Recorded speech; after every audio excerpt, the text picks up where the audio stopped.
4 de 2 Timóteo, no versículo de número 10. Olha o que diz a Nova Aliança. Somente a parte A. Porquanto Demas, havendo amado mais o mundo secular, me abandonou e foi para Tessalônica. Demas era um homem que estava com o apóstolo, pregava também, pastor Enoque, mas preferiu amar mais o mundo do que o evangelho.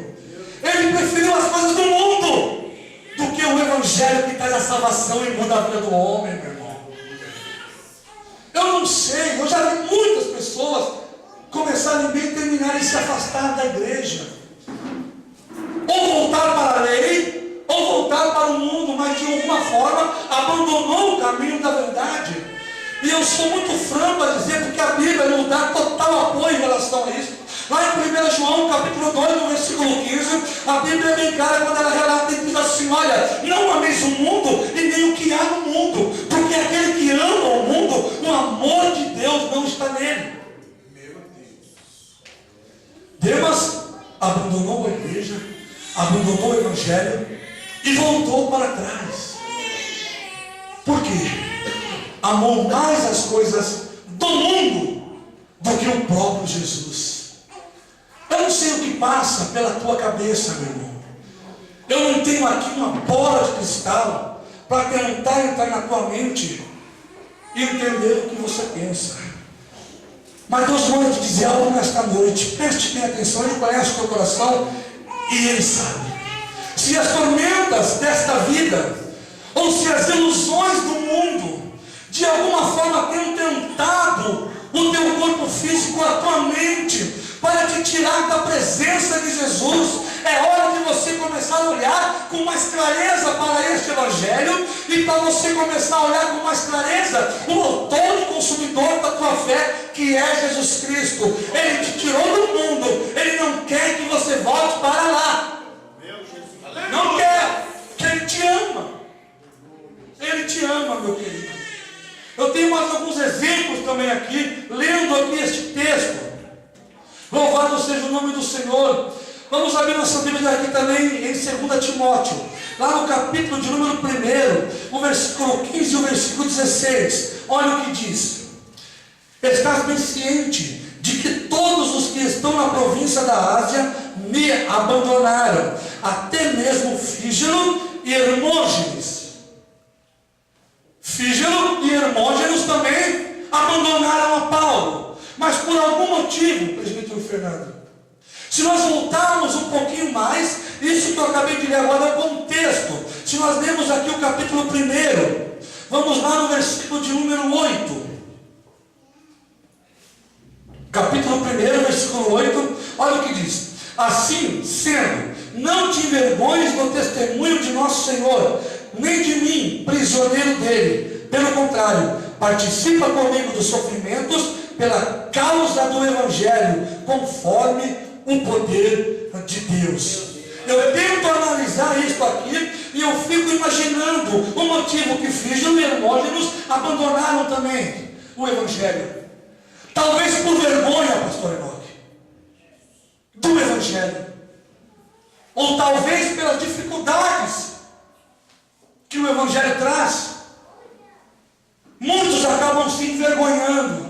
Eu já ouvi pessoas dizer na igreja: olha, eu estou indo embora, parei, porque acabou o reteté. E eu não fico lá, estão dizendo lá fora que aqui Deus não fala mais. Pois eu te digo, meu irmão, Deus fala, porque a boca de Deus é o Novo Testamento. A boca de Deus está no Evangelho. Que conversa fiada é esse que Deus não fala mais?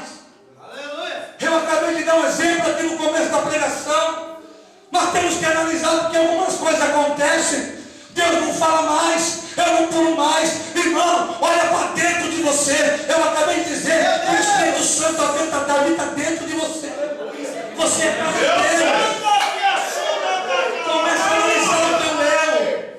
Somente Deus está pregando esta humilde palavra aqui, meu querido, dizendo que Ele cura, que Ele salva, que Ele liberta. Você pode dar uma rachada aí? Quantos já disseram: não, as pessoas passam na frente da igreja, não vê aquele movimento todo, aquele reteté, acabou nada, meu irmão, terminou nada. nada. Terminou nada. Aqui nós falamos língua estranha, mas é pelo Espírito Santo de Deus. Não é pelo emocionalismo não, a qual a lei, por causa de algumas histórias, transmite a corações fracos. Aqui não. Aqui o Evangelho é pregado com clareza, meu irmão, e com poder. Talvez Fígelo e Hermógenes tenham se envergonhado das prisões de Paulo. Isso. O pastor lá falando de tal, está passando uma prova terrível. Eu não. Está todo mundo falando do pastor. Eu vou nada. Que isso? Esse negócio não é de Deus, não. Eu fico até com vergonha.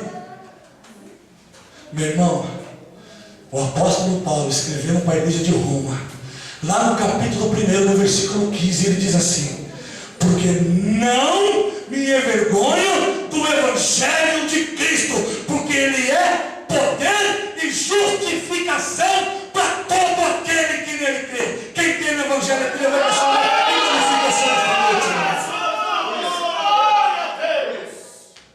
Vergonha? Não sei. Mas tem mais um exemplo também aqui de soldados que enganjaram nesse exército, conheceram um pouquinho e ó, foram embora, não se interessaram. Tem também Alexandre. Vamos ler aqui em 2 Timóteo também. Glória a Jesus. Capítulo 4, versículo 14 e versículo 15. Diz assim: Alexandre, que trabalha com bronze, prejudicou-me severamente. O Senhor com certeza lhe retribuirá conforme as suas atitudes. Tenhas muita cautela com ele, pois se opôs fortemente às nossas palavras. O negócio vai esquentar só um pouquinho, meu irmão, mas você é cheio do Espírito Santo. Louvado seja o nome do Senhor.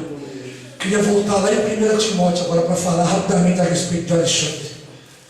1 Timóteo, capítulo de número 1, versículo 19 e versículo de número 20. 1 Timóteo, capítulo 1, versículo 19 e versículo de número 20.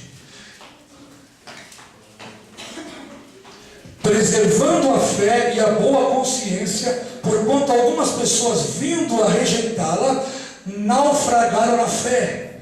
Entre esses estão Himeneu e Alexandre, os quais entreguei a Satanás para que aprendam a não blasfemar. Preste bem atenção, irmão. Segundo a história, esse Alexandre, ele era um empresário de duas posses. Ele era um empresário crente. Só que tinha algo dentro dele, pastor Enoque. Ele resistia às palavras do seu líder. O próprio apóstolo Paulo fala que encontrou grande dificuldade, que o próprio Alexandre, ele resistiu firmemente às palavras de Paulo. Não sei se porque ele tinha algumas posses, ele crente, ele resistia, ele se opunha às palavras de Paulo. Infelizmente, preste bem atenção, isso ainda acontece nos dias de hoje.